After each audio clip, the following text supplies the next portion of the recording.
एक गांव में एक चुड़ैल का साया था जिससे उस गांव के लोगों की जिंदगी ही बदल गई। आइए देखते हैं कि गांव के लोगों के साथ क्या हुआ था। एक दिन गांव की 3 औरतें, जिनका नाम श्यामा, रूपा और सपना होता है, आपस में बैठकर बातें कर रही होती हैं। अरे रूपा बहन, मैं तुम्हें क्या बताऊं, मेरी सास ने तो मेरा दिमाग खराब कर रखा है। अगर मेरा बस चले तो मैं उसकी जान ही ले लूं।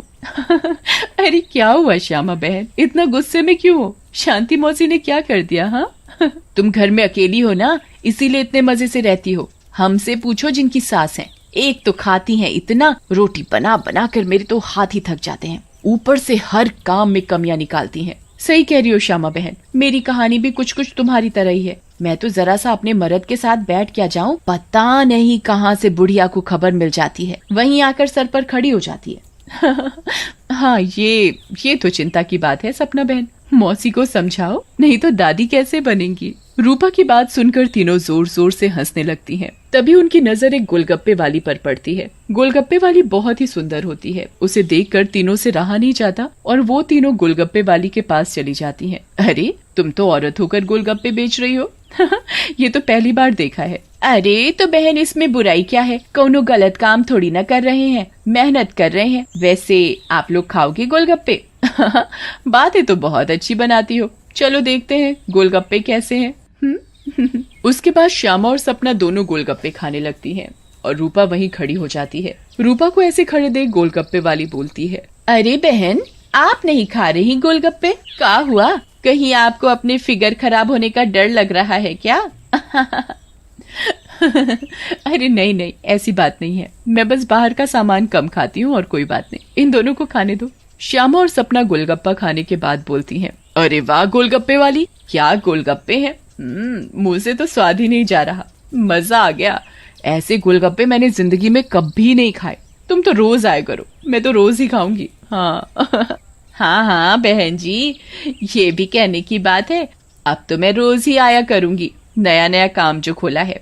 उसके बाद वो गोलगप्पे वाली वहां से चली जाती है और वो तीनों औरतें भी अपने अपने घर चली जाती हैं। अगली सुबह रूपा पानी भरने के लिए कुएं पर जाती है। वहाँ औरतें आपस में बातें कर रही होती हैं। अरे रूपा बहन, पता है तुम्हें श्यामा और सपना कहाँ है? कहाँ है मतलब? अरे अपने घर पर होंगी और कहाँ? आहा, अरे नहीं रूपा बहन, वो दोनों अपने घरों से गायब हैं। कोई कह रहा था कि उनका चक्कर चल रहा था मर्दों के साथ और उन्हीं के साथ घर छोड़कर भाग गई हैं। बेचारे उन दोनों के पति। रूपा को ये बात सुनकर बहुत गुस्सा आता है और वो बोलती है, तुम्हें शर्म आनी चाहिए, औरत होकर औरतों के बारे में ऐसी बातें करते हो। ऐसा कहकर रूपा वहाँ से चली जाती है। शाम को वही गोलगप्पे वाली गांव में फिर से आती है। चीनू और टीनू नाम के 2 मंचुले उसे देखकर बोलते हैं, अबे टीनू, वो देख क्या लड़की है, एकदम एक नंबर, ये तो तेरी भाभी बनने लायक है बीड़ू। सही कह रहा है चीनू, लेकिन इसमें थोड़ा गलती होने का, ये अपन की नहीं, तेरी भाभी बनने लायक है, समझा क्या?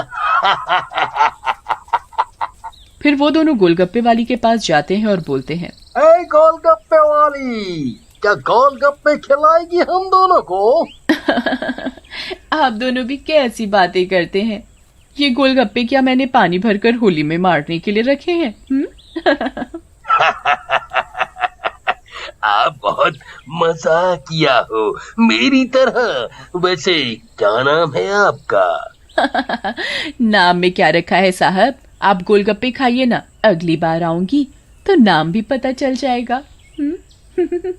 फिर चीनू और टीनू गोलगप्पे खाने लगते हैं।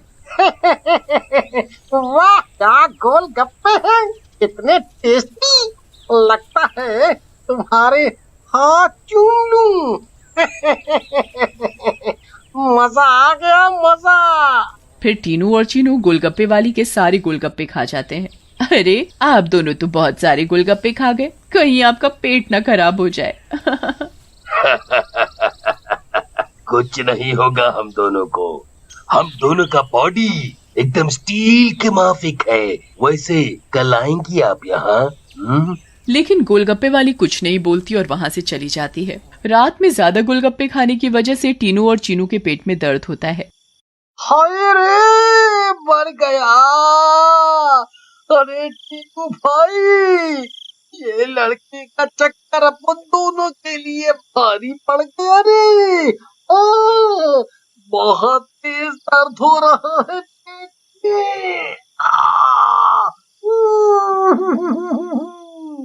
सही बोल रहा है भाई, अपन के पेट में भी बहुत गुड़गुड़ गुड़गुड़ सा हो रहा है और टॉयलेट तो कई बार होकर आया।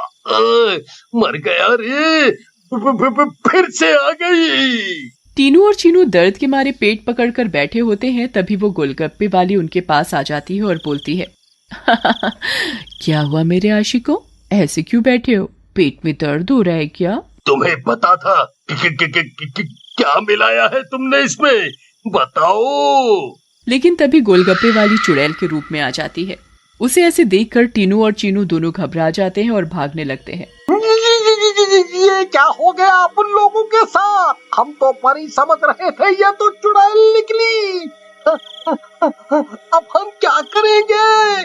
भागो रे भागो, अपनी जान बचाकर भागो। अब हम क्या करेंगे? करेगी तो ये चुड़ैल, अगर हम यहाँ से नहीं भाग पाए, इसलिए भागो यहाँ से। लेकिन चुड़ैल उन दोनों को पकड़ लेती है और मार डालती है और वहाँ से चली जाती है।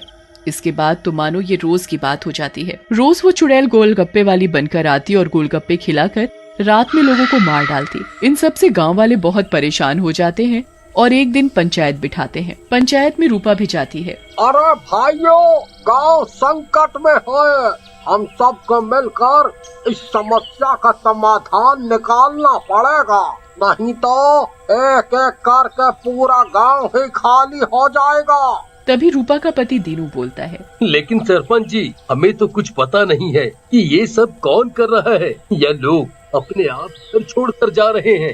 सही कह रहे हो दीनू बेटा, लेकिन हम ऐसे शांत तो नहीं बैठ सकते और अपने गांव वालों को जाने नहीं दे सकते।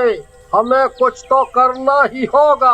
हाँ। फिर पंचायत में कोई भी फैसला न निकलने पर सभी गांव वाले अपने अपने घर चले जाते हैं। उसी दिन दोपहर में चुड़ैल फिर से गोलगप्पे वाली का भेष बदलकर गांव में आती है। रूपा उसके पास जाती है और बोलती है, अरे गोलगप्पे वाली, जरा गोलगप्पे खिला दे, सुबह से मन खराब हो रहा है, शायद चटपटा खाने से ठीक हो जाए। लेकिन तभी उसकी नजर गोलगप्पे वाली के पैरों पर पड़ती है। गोलगप्पे वाली के पैर उल्टे होते हैं। रूपा ये देखकर समझ जाती है कि हो न हो ये इसी का किया धरा है। रूपा सब समझने के बावजूद गोलगप्पे खाने लगती है और खाकर वहाँ से चली जाती है और दीनू के घर में जाकर सारी बात बताती है, जिसे सुनकर दीनू बोलता है, तुम पागल हो गई हो क्या रूपा? अगर उस गोलगप्पे वाली पर तुम्हें शक था तो तुमने गोलगप्पे क्यों खाए और अपनी जान जोखिम में क्यों डाली? मैंने अपनी जान जोखिम में नहीं डाली, तुमने एक बात पर ध्यान नहीं दिया। गांव में जितनी भी लाशें मिली हैं वो सिर्फ आदमियों की हैं, एक भी औरत की नहीं है। इसका मतलब ये है कि ये चुड़ैल अभी सिर्फ आदमियों को मार रही है। लेकिन रूपा, फिर भी औरतें तो गायब हो रही हैं और वो चुड़ैल निकली तो तुम उसका मुकाबला कैसे करोगी?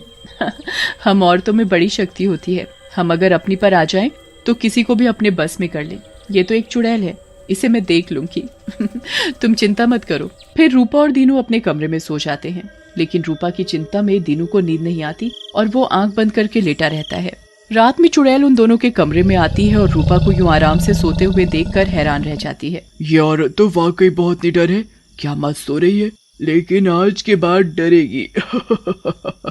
ऐसा कहकर चुड़ैल सोती हुई रूपा को उठा लेती है और जंगल की ओर चल पड़ती है। दीनू भी चुपचाप चुड़ैल का पीछा करने लगता है। चुड़ैल एक गुफा के सामने पहुंचकर रुक जाती है और गुफा को खोलती है। खुल जा सिमसिम। गुफा का दरवाजा खुल जाता है और चुड़ैल अंदर चली जाती है। दीनू भी चुपके से उनके पीछे पीछे अंदर चला जाता है। अंदर जाकर चुड़ैल रूपा को एक अंधेरे कमरे में ले जाती है और रोशनी करती है। जैसे ही वहाँ रोशनी होती है, गांव की बाकी औरतें भी रूपा को दिखाई देती हैं। श्यामा और सपना भी वहाँ होती है। अरे चुड़ैल, ये सब क्या है? गाँव की औरतें, तुम ये क्या कर रही हो?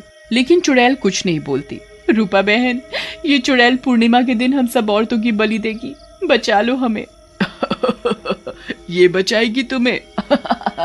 इसकी जान तो खुद खतरे में है। तभी वहाँ दीनू आ जाता है और बोलता है, रूपा की नहीं चुड़ैल, बल्कि तू खतरे में है। दीनू सब औरतों को जलती मशाल दे देता है। चुड़ैल, तूने हमको और गांव वालों को बहुत परेशान किया है, गोलगप्पों की कसम तुझे छोड़ेंगे नहीं। ऐसा कहकर औरतें चुड़ैल के ऊपर मशाल डाल देती हैं और चुड़ैल जलने लगती है। मुझे जाने दो, छोड़ दो। लेकिन चुड़ैल थोड़ी ही देर में जलकर भस्म हो जाती है